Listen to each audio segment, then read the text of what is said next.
దేవుడు గుప్పిలి విప్పి ప్రతి జీవి కోరికను దేవుడు తృప్తిపరుస్తున్నాడు. మొదటి మేలు ఏంటయ్యా అంటే నీ కోరికను దేవుడు తృప్తిపరుస్తున్నాడు. హల్లెలూయా. ఏం తృప్తిపరుస్తున్నాడు? నీ కోరిక. ఎంతమందికి లేవు కోరికలు? కోరికలు లేకుండా ఎవరైనా ఉన్నామా? అందరికీ కోరికలు ఉన్నాయి. కోరికలు లేని వాడు ఎవ్వరూ లేరు. అందరూ కోరికలు కలిగిన వాళ్ళే, అందరూ ఆశలు కలిగిన వారే. మరి నీ ఆశ, నీ కోరిక నెరవేరాలి అని అంటే అది దేవుడు మాత్రమే చేయగలడు. ఏంటంట? దేవుడు మాత్రమే. ఒక ఇల్లు కట్టుకోవాలని ఆశపడ్డావండి, దేవుడు సహాయం చేయనిదే ఇల్లు కట్టుకుంటావా? నీ కోరిక నెరవేరుతుందా?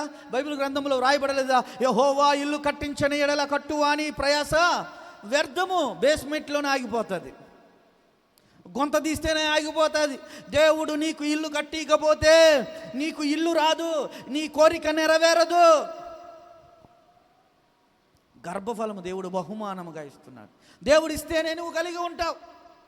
దేవుడు నీ కోరిక, నా కోరిక దేవుడు నెరవేర్చుచున్నాడు. ఆయన గుప్పిలి విప్పి. దేవుని దగ్గరికి ఆశతో రావాలి. దేవుని దగ్గరికి ఎలా రావాలి? ఆశతో రావాలి, కోరికలతో రావాలి. ఏ ఆశ లేకుండా ఈరోజు ఏ ఆశతో వచ్చారని దేవుడు అడిగితే మీరేం చెబుతారండి? మీరు ఏ ఆశ నెరవేరాలని ఈరోజు నా దగ్గరకు వచ్చారని దేవుడు మిమ్మల్ని అడిగితే ఏం చెబుతారు? ఆలోచన చేస్తారా? ఏం ఆశ ఉందబ్బా నాకు అని ఆలోచన చేస్తారా? లేదు. దేవుడిని, అయ్యా నాకు ఈ అవసరం ఉంది, తీర్చయ్యా. ఆ కోరిక దేవుని దగ్గర పెట్టు. ఆ కోరిక నీలో పెట్టుకోబోకు, ఆ కోరిక నీలో ఉంచుకోబోకు. దేవుని పాదాల దగ్గర ఉంచు. దేవుడి దగ్గర నువ్వు పెట్టాలి. ఆయన గుప్పిలి విప్పేదే నీ కోరికను, నా కోరికను ఆయన తీర్చడానికే. 107వ కీర్తన 9వ వచనములో చక్కగా అక్కడ రాయబడింది ఏంటంటే, ఆశ గలవారి ప్రాణమును దేవుడు తృప్తిపరచును. ఈ మాట మనంత కదా. ఆశ కలిగిన ప్రాణమును దేవుడు మాత్రమే తృప్తిపరచగలడు. అవునంటారా కాదంటారా? దేవుడు తృప్తిపరచకపోతే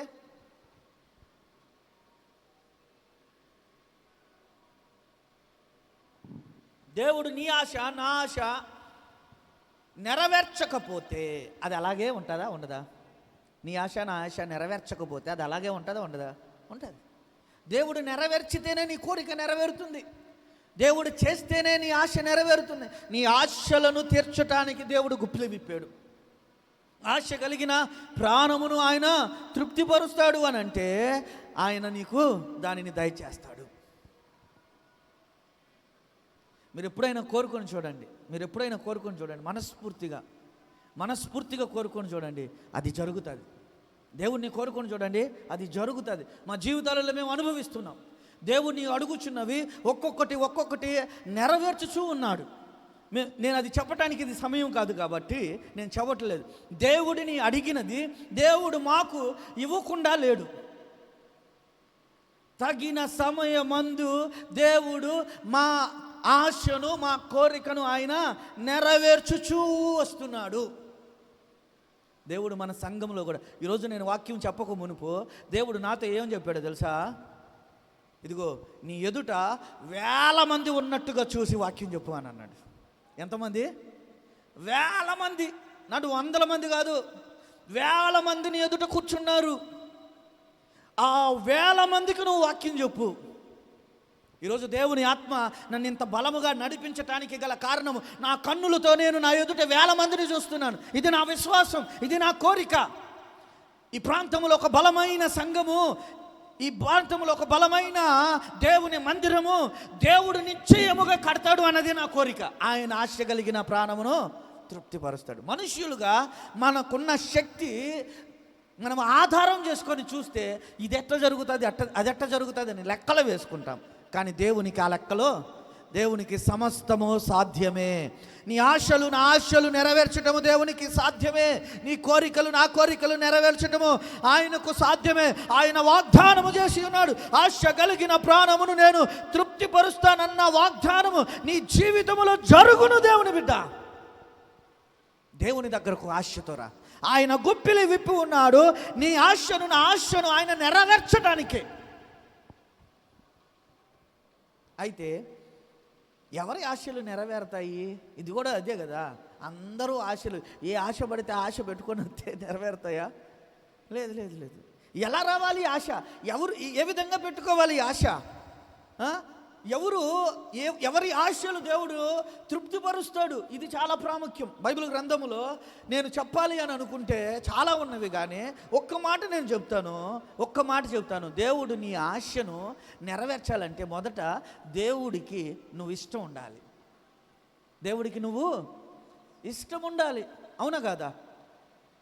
దేవునికి నువ్వు ఇష్టం లేకుండా దేవుడు నీ ఆశని ఎట్లా తీరుస్తాడు? ఇప్పుడు మన ఇద్దరం స్నేహితులముగా మనము ముందుకు వెళ్తున్నాము. మన మధ్యలో ఏదో ఒక చిన్న గొడవ వచ్చిన తర్వాత నేను స్నేహితుడిగా ఉన్నప్పుడేమో నేను ఏది అడిగితే అది నువ్వు నాకు ఇచ్చావు. ఒక చిన్న గొడవ వచ్చింది, నేను అడిగితే నువ్వు నాకు ఇవ్వట్లా. ఎందుకు ఇవ్వట్లా? నేను నీకు ఇష్టం లేకుండా పోయా. ఇష్టం ఉన్నప్పుడేమో ఇస్తావు, ఇష్టం లేనప్పుడేమో ఇవ్వవు. అవునంటారా కాదంటారా? మరి దేవుడు కూడా అంతే కదా. దేవుడు కూడా నిన్ను ఇష్టపడకుండా నీ ఆశ ఎట్ట నెరవేరుస్తాడు? నిన్ను ఇష్టపడాలి, నీ ప్రార్థనను ఇష్టపడాలి, నీ పాటలను ఇష్టపడాలి, నీ భక్తిని ఇష్టపడాలి.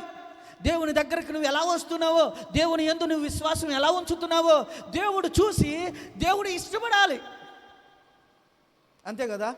ఇప్పుడు ఒక వ్యక్తి ఉన్నాడంటే ఆ వ్యక్తి నోరు తెరిస్తే గబ్బు మాటలు మాట్లాడుతున్నాడు. ఇష్టపడతావా? ఇష్టపడవు. అదే ఆ వ్యక్తి ప్రేమగా మాట్లాడుతున్నాడండి, అప్పుడు ఇష్టపడతావా? ఖచ్చితంగా ఇష్టపడతాం.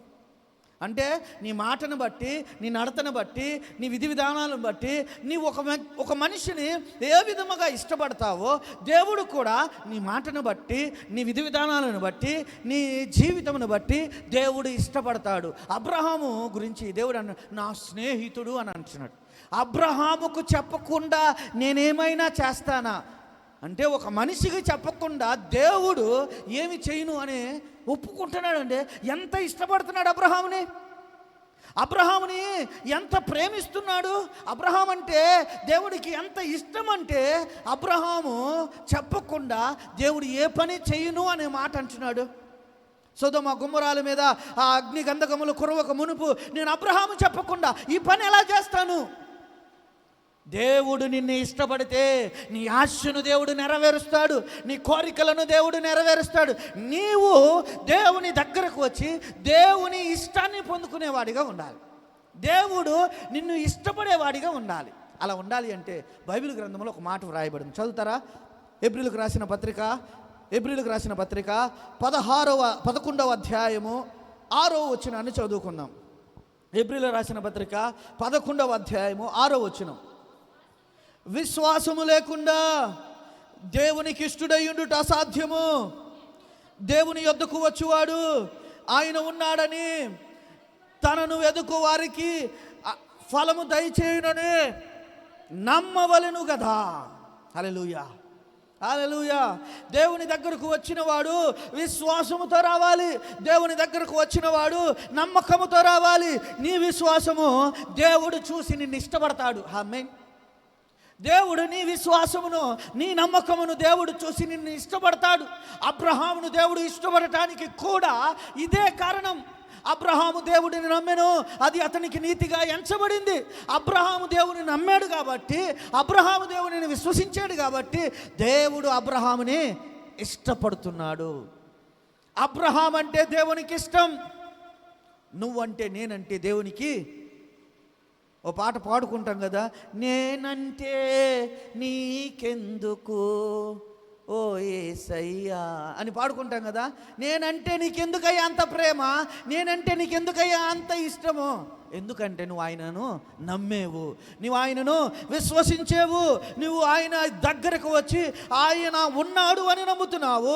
ఆయనను అడిగితే ఆయన నిన్ను, నీ ఆశలను ఆయన తృప్తి పరుస్తాడు అని నువ్వు నమ్ముతున్నావు. కాబట్టి ఆయన గుప్పిలి విప్పినప్పుడు నీవు తృప్తి పరచబడతావు, నీ ఆశలు నెరవేరుతాయి, నీ కోరికలు నెరవేరుతాయి, నీకు మేలు కలుగును. దేవుని బిడ్డ,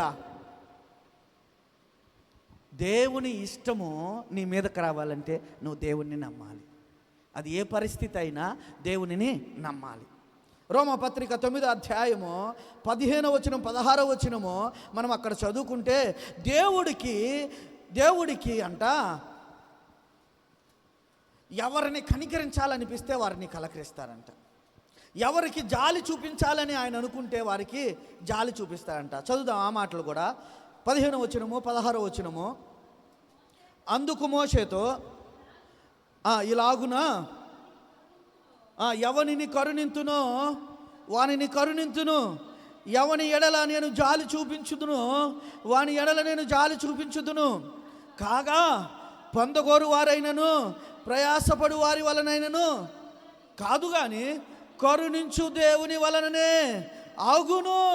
నీవు పొందాలని నీ ప్రయాసపడినా, నీ ఆశ నెరవేరాలని నీవు పాటుపడినా, నీ కోరికలు నెరవేరాలని నీవు ఎంత కష్టపడినా పొందాలన్న వారి వలన ఏమీ జరగదు, ప్రయాసపడిన వారి వలన ఏమీ జరగదు. నువ్వు పొందుకోవాలన్న కోరిక అది నెరవేర్చదు. నువ్వు ప్రయాసపడి ఆ ఆశను నెరవేర్చుకోవాలనుకుంటే అది జరగదు. అది దేవుని వలన మాత్రమే జరుగును. దేవుడు మాత్రమే నీ ఆశను నెరవేర్చగలడు. దేవుడు మాత్రమే నీ కోరికలను నెరవేర్చగలడు. ఆయన నీ ఆశలను నెరవేర్చాలి అంటే, ఆయన నీ కోరికలను నెరవేర్చాలంటే ఆయన నిన్ను ఇష్టపడాలి. ఆయనను ఎవరు ఎవరు ఇష్టపడతారో వారి మీదకి ఆయన గుప్పిలు విప్పుతాడు. ఎవరిని కరుణించాలని ఆయన అనుకుంటే వారినే కరుణిస్తారు. ఎవరి మీద జాలి చూపించాలని ఆయన అనుకుంటే వారినే ఆయన జాలి చూపిస్తాడు. ఎలా అనుకుంటాడో తెలుసా? ఆయనకు ఇష్టము. నువ్వు నా మీద నమ్మకంతో వచ్చేవు, నీ నమ్మకాన్ని బట్టి నేను నీకు కరుణను చూపిస్తున్నా. నేను నీ నమ్మకాన్ని బట్టే చూపిస్తున్నా. నేను అనుకుంటున్నా నువ్వు నన్ను నమ్మేవు కాబట్టి నేను నీ నమ్మకాన్ని నెరవేర్చాలని అనుకుంటున్నా. నీవు నా మీద ఆశ పడ్డావు కాబట్టి నేను నీ ఆశను నెరవేర్చాలని అనుకుంటున్నా. నీవు నా మీద ఉన్న ఆశ నేను నీ జీవితంలో ఆశను నెరవేరుస్తాను. నీకు నమ్మకం లేకుండా నీవు ఆశతో దేవుని దగ్గరకు వస్తే దేవునికి ఇష్టడు కాబట్టి దేవుడు నిన్ను కనికరించాలనో నీకు జాలి చూపించాలనో ఆయన అనుకోడు. ఆయనకి ఇష్టం లేకపోతే నువ్వు ఆయన క్వశ్చన్ చేయడానికి లేదు. అయ్యా నాకెందుకు, వారికి ఎందుకు చేస్తున్నావు, నాకెందుకు చేయట్లేదు. ఒకప్పుడు నేను చాలాసార్లు అనుకున్నానండి. నేను బాల్యం నుండి దేవుని సేవలోనికి వచ్చాను, నేను ఒక చిన్న సంఘమును కూడా కట్టుకోలేకపోయాను, నా వెనకమాలు వచ్చిన వారందరూ సంఘాలు కట్టుకున్నారు అని. దేవుడు ఎవరికి చేయాలనుకుంటే వారికి చేస్తాడు. దేవుడు నన్ను తర్ఫీదు ఇవ్వాలనుకున్నాడు. అప్పుడు నేను అంతగా చదువుకోలేదు. దేవుడు నన్ను చదివించడానికి సంఘం ఇవ్వకుండా తీసుకుపోయాడు. ఒక విద్యా వ్యక్తిగా చేయటానికి, జ్ఞానమును అభ్యసించడానికి దేవుడు నన్ను నడిపించాడు. దేవుని బిడ్డలారా, నీ ఆశలు నా ఆశలు దేవుడు మాత్రమే నెరవేర్చగలడు. నీవు ప్రయాసపడినంత మాత్రాన, నీవు పొందగోరినంత మాత్రాన నీకు ఆశ జరగదు. దేవుడు కానీ ఇవ్వకపోతే దేవుని వలన మాత్రమే అది జరుగును. ఒక్క మాట చెప్పి నేను ఈ మాటను ముగిస్తాను. అదేంటంటే, ఒకరోజు యేసుక్రీస్తు దగ్గరికి ఒక కుష్టివాడు వచ్చాడండి. కుష్టివాడు వచ్చి యేసు ప్రభుని ఇలా అడుగుతున్నాడు. ఏమని? అయ్యా, నా భార్య దగ్గరికి నేను వెళ్ళలేకపోతున్నాను, నా పిల్లల దగ్గరికి నేను వెళ్ళలేకపోతున్నాను. కారణము నాకొచ్చిన ఈ రోగమును బట్టి నన్ను వెలివేశారయ్యా. నా ఇంటి నుండి వెలివేశారు, నా వీధి నుండి వెలివేశారు, నా గ్రామము నుండి వెలివేశారు. ఊరు బయట నేను బ్రతుకుతున్నానయ్యా. ఇదిగో నీవు అద్భుతాలు చేసేవాడు అంట, నీవు గొప్ప స్వస్థతలు చేసేవాడు అంట. నా ఈ రోగాన్ని నీవు బాగుపరచగలవు. అక్కడ మాట ఆయన గట్టిగా చెబుతున్నాడు. నువ్వు చేయగలవయ్యా, నా రోగమును నువ్వు తీయగలవయ్యా, నన్ను నీవు శుద్ధినిగా చేయగలవయ్యా. ఆశతోనూ నమ్మకముతోనూ యేసుని అడుగుతున్నాడు. ఆశతో యేసు దగ్గరకు వచ్చాడు, నమ్మకముతో యేసుని అడుగుతున్నాడు. ఆయన నమ్మకాన్ని యేసు ప్రభువుకు చెబుతున్నాడు. నీకు సామర్థ్యం ఉంది. దేవుణ్ణి అడిగేటప్పుడు నువ్వేం చెబుతావు? అయ్యా నువ్వు చేయగలవా లేదా అని అడగకూడదు. అయ్యా నీకు సామర్థ్యం ఉంది, నువ్వు చేయగలవు, నా బిడ్డకు స్వస్థత నీవు ఇవ్వగలవు, నీకు సామర్థ్యం ఉంది, నా జీవితంలో నువ్వు అద్భుతం చేయగలవు, నీకు సామర్థ్యం ఉంది. నీ నమ్మకమేనమ్మా నీ జీవితంలో అద్భుతము తీసుకొచ్చేది. నీ విశ్వాసమే అమ్మా నీ జీవితంలో దేవుని గొప్ప ఆశీర్వాదాలు తీసుకొచ్చేది. నీ విశ్వాసము, నీ నమ్మకము దేవుడు చూసే నిన్ను ఇష్టపడుతున్నాడు అని సత్యాన్ని గ్రహించు. ఒకవేళ అల్ప విశ్వాసంతోనో కొంచెం విశ్వాసంతోనో దేవుని దగ్గరకు వస్తున్నావా, అయితే దేవుడు నిన్ను ఇష్టపడతలేదు. దేవుని మీద పరిపూర్ణమైన విశ్వాసము, దేవుని మీద పరిపూర్ణమైన ఆశ నువ్వు దేవుని దగ్గరకు నువ్వు వచ్చినట్లయితే దేవుడు నీకు మేలు చేసేవాడు ఉంటాడు. యేసు ప్రభు అంటున్నాడు, అవునయ్యా నాకిష్టమే అంటున్నాడు. ఆయన కుష్టివాడితో ఏమంటున్నాడు తెలుసా? అవునయ్యా నాకు ఇష్టం, నిన్ను శుద్ధి చేయటం నాకు ఇష్టం, నిన్ను స్వస్థపరచడం నాకు ఇష్టం, నిన్ను దీవించడం నాకు ఇష్టం, నిన్ను ఆశీర్వదించడం నాకు ఇష్టం. కారణం నువ్వు నన్ను నమ్మేవు కాబట్టి, కారణం నువ్వు నన్ను విశ్వసించావు కాబట్టి, కారణం నీ ఆశ నా మీద పెట్టుకున్నావు కాబట్టి నీ ఆశను నెరవేర్చటము నాకు ఇష్టం. మరి నీ ఆశను దేవుడు నెరవేర్చటం ఆయనకి ఇష్టము. ఆయన ఒప్పుకుంటున్నాడు. నిన్ను దీవించటం ఆయనకి ఇష్టం, నిన్ను ఆశీర్వదించడం ఆయనకి ఇష్టం, నీ అవసరములను నెరవేర్చడం ఆయనకి ఇష్టం. నీవు దేవుని దగ్గరకు నమ్మకముతో వస్తున్నావా? నమ్మకముతో నువ్వు వస్తే, విశ్వాసముతో వస్తే ఆయన నిన్ను ఇష్టపడుతున్నాడు నీ ఆశను నెరవేర్చడానికి. ఇది